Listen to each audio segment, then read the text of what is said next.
On the first day the little girl came to the company, she helped the president find the bad guy who was stealing the company's secrets. Not only did she reveal what the bad guy had stolen, she even said the bad guy was at that very moment in the president's office, and directly led everyone to catch him. The reason the girl knew so clearly was actually because the girl had a magical superpower. She could hear the voices of plants, and just now, it was the company's orchid that told her about it. But even such a magical girl was almost sent to an orphanage. It turned out that just a few days ago, the girl's mother had passed away from illness, leaving only the little girl alone. What was worse, the girl's father didn't want to acknowledge her, and even her uncle said she should just die. Neither of them was willing to raise her. Although the neighbors pitied the little girl, their own family conditions made it impossible for them to take care of her. The girl was very sensible. She knew the neighbors were in a difficult position, so she directly told the police to send her to the orphanage. Just as the girl was about to go to the orphanage, someone stopped her, saying he was willing to adopt her. The girl was very surprised. Only the police immediately recognized that the man was actually Smith, the richest man in the country. And the reason Smith decided to adopt the girl was also because in recent years, only boys had been born in their family. His mother, Jessica, very much hoped to have a lovely granddaughter. So when Smith brought the girl home, Jessica was stunned. She hadn't expected that Smith just went out once and actually came back with such an adorable little girl. Even more miraculous was that after the girl arrived, the old President William, who had been in a coma for days, miraculously woke up.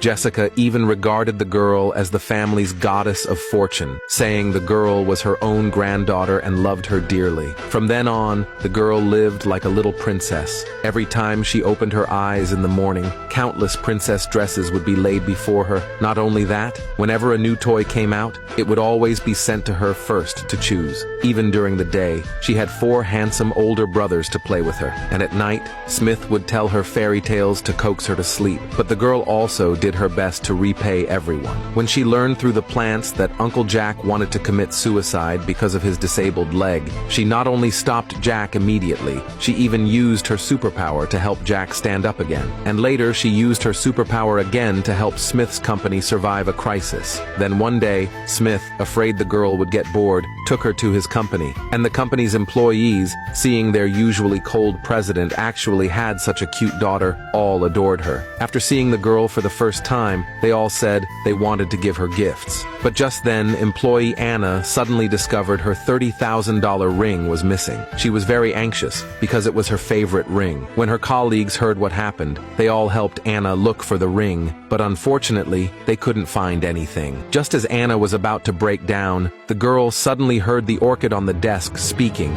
saying bluntly that Anna was too careless and had left the ring in the drawer. The girl quickly told Anna the ring was in the drawer, but Anna was too anxious at the time to believe the girl because she had just searched the drawer and hadn't found the ring. The orchid couldn't help but complain that the ring was indeed in the drawer, but was tucked inside a notebook. When the girl heard the orchid's complaint, she opened the drawer directly, and sure enough, the ring was inside the notebook. At that moment, the girl heard employees discussing that there was a bad guy in the company who was stealing company secrets. The girl immediately took the orchid and went to Smith, saying she knew who the bad guy was because the orchid had already told her the answer. But no one believed the words of a little girl. Seeing this, the girl pointed directly at the screen, saying the real bad guy was James. Everyone was shocked because James was not only Smith's classmate, but also the person Smith trusted the most. Smith had never suspected him. At this moment, the girl again revealed that James had given the stolen secrets all to the rival company, and that he was right then in Smith's office. Although Smith doubted it, he still led everyone to the office, and indeed found James there, who was at that moment stealing secrets. Smith caught James on the spot.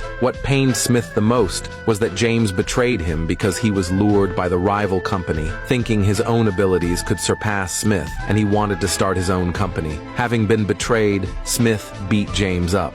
Because of this, The orchid told the girl that Smith didn't have a good temper, but unexpectedly, the girl didn't think so. Instead, she thought James had betrayed her dad and angrily went up to teach James a lesson. Smith was very moved by the girl's help and decided to choose a new burial site for the girl's mother. Even though the girl felt very sad, she knew this was where her mother should rest. So after choosing the burial site, Smith took the girl to the place. At that moment, the girl saw a bouquet of flowers and asked Smith if she could give flowers to her mom. Smith agreed. He let the girl pick first, while he went out to take a call. But unexpectedly, just after he stepped out, the girl ran into Laura. Laura was very arrogant and directly pushed the girl down, causing the urn with the girl's mother's ashes to shatter. Even worse, she not only refused to apologize, but even kicked away the ashes of the girl's mother. The girl couldn't help but push Laura back, but unexpectedly, Laura's father scolded her. The girl immediately recognized that the man in front of her was her own father, and Laura was actually her sister.